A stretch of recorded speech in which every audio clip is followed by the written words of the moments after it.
From that system, we were able to see the pattern of movements of drug trade coming into the country. But we needed to put something else. We needed to put assets in place, Coast Guard assets in place, to be able to run down those drug dealers. We purchased 2 coastal patrol vessels. We purchased 14 fast interceptor craft, 6 fast patrol craft.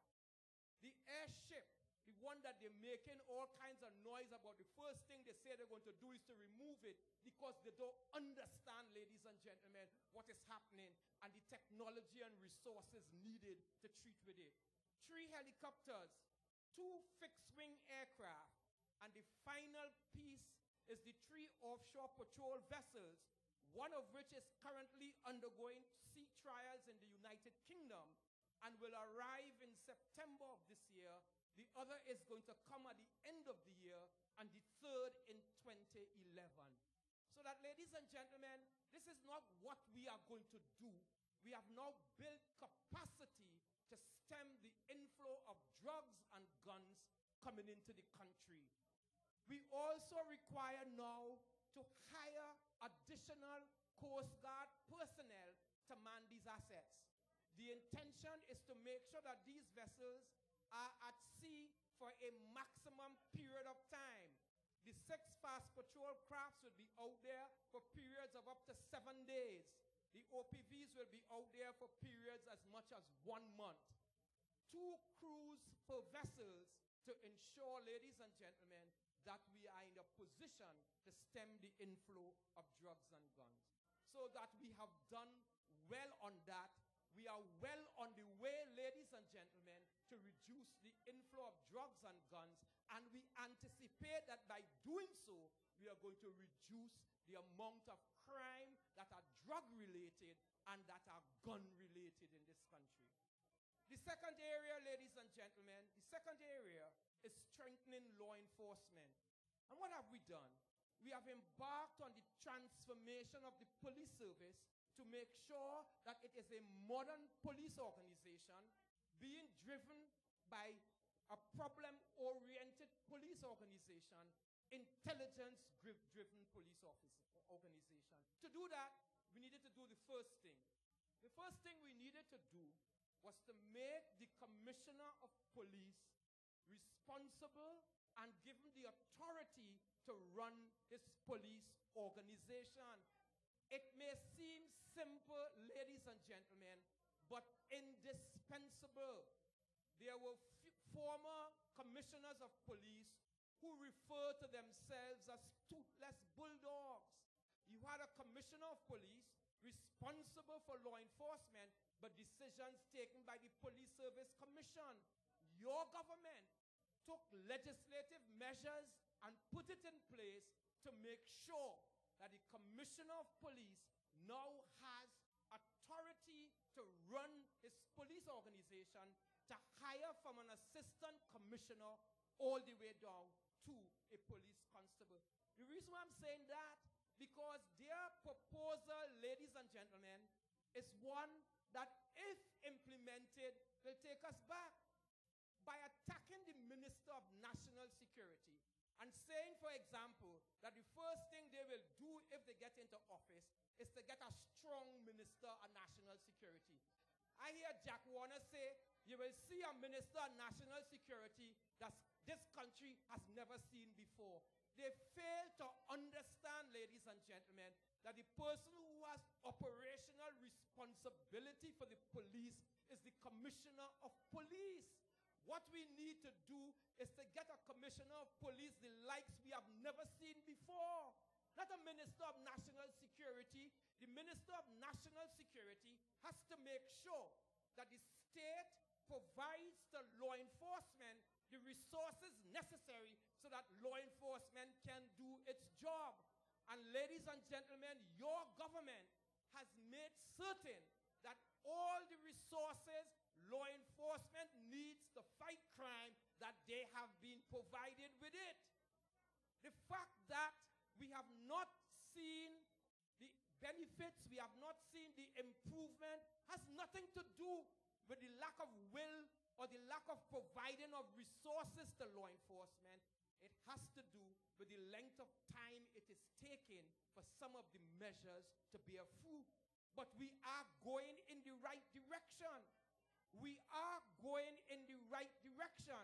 And ladies and gentlemen, heaven forbid, if they get into government, they are going to reverse all of the improvements and the benefits that we have put in place to make sure that in the not too distant future, the levels of crime and violence will be reduced. Ladies and gentlemen, we have ensured that training for the police, which is indispensable for their success, is provided. We have upgraded the police training academy. We have now provided the training academy with state-of-the-art facilities so that police officers can be properly trained. Police officers will have the capacity to deal, ladies and gentlemen, with the current environment in which it is that we exist.